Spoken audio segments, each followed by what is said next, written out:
your character is having one hell of a day. And all this does transpire in a day. I mean, from the girlfriend, the mother, Yeah. the dad's thing. Was that sort of overwhelming?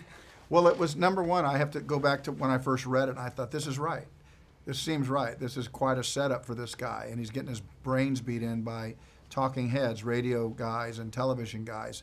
And in the midst of all this, his girlfriend, his mom, being second guessed. And he doesn't do well at first. He's actually making mistakes, admittedly, self-admittedly. He says, I'm making mistakes. And at some point, he realizes that he has to trust himself, and he starts to.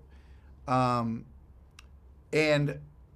that's what I like about the movie is that he didn't have a master plan. It just started to open up, and then other people started to make mistakes. And Draft Day winds its way down to a very climactic end. Yeah, one of the things I really love is that, you write this thing on this Post-it note. And occasionally there's a moment in the movie, I think when you're talking to Bo Callahan, and you hold on to that. And somehow, as beleaguered as this poor guy is in a single day, a day that would be stressful enough without if it was just him dealing with the draft, and he holds on to that. And I found that really sort of impressive in a character that believes in himself so much, no matter what, that you doubt, but you still have. Well, it's like somebody then says, hey, a big storm is coming. And so the guy lashes himself down. He's got the rope, he knows it's coming, and he knows there's going to be a moment in time where he's tempted to do something else. And there's every reason in the world to do something else. And maybe his job says that his job security says he should do something else. But he decides to live with his conviction. You are known for being a big football fan, and what I think one of the great things about the movie is, I was someone who was forced to play football. My dad was athletic director, so I rejected that.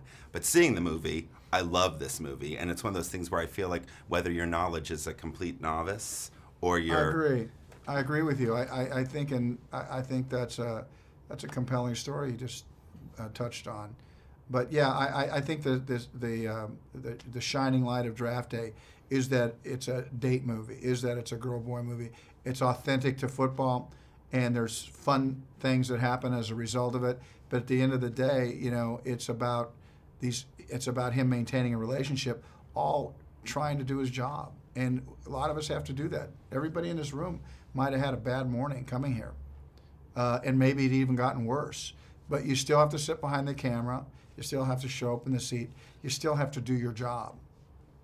One of the other things I think was so great was sort of the way the NFL embraced the movie, and I think that was so critical in actually telling the story. Had the NFL not embraced this movie, I wouldn't have done it, because I would not have been a part of fictitious football names, stadiums, jerseys. I just simply wouldn't have done it.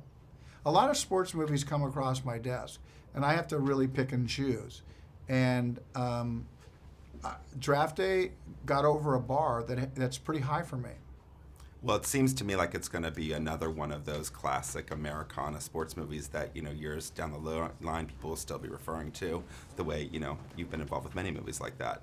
I think it does have a chance to be a classic. I think it is one. I saw it, and I just think it's a movie that will want to be shared, and I think that's the definition of classic. Can you tell me a little about working with Ivan Reitman? Obviously, you have directed some great movies yourself, and when you sort of have to sort of surrender and just be that, the actor. I was really happy that Ivan was in charge. I was happy that Ivan identified me as the actor he wanted. That spoke really loudly to me. He was very protective of this script, and he allowed changes that made it better come about, but he never lost track of the document. He was really strong in post, where movies can often get away from American directors because of the committees that can be after it. And he held the line for the movie and for me. And I think the result is going to bear fruit. And a little bit about Jennifer Garner. I mean, you guys have a great, snappy thing that's reminded me a little bit of 40s style, that. Yeah. Well, she was a great pick for us because not only is she a really wonderful actress, but she fits into a cast and she fits into a man's world, and you can see that she can pull it off.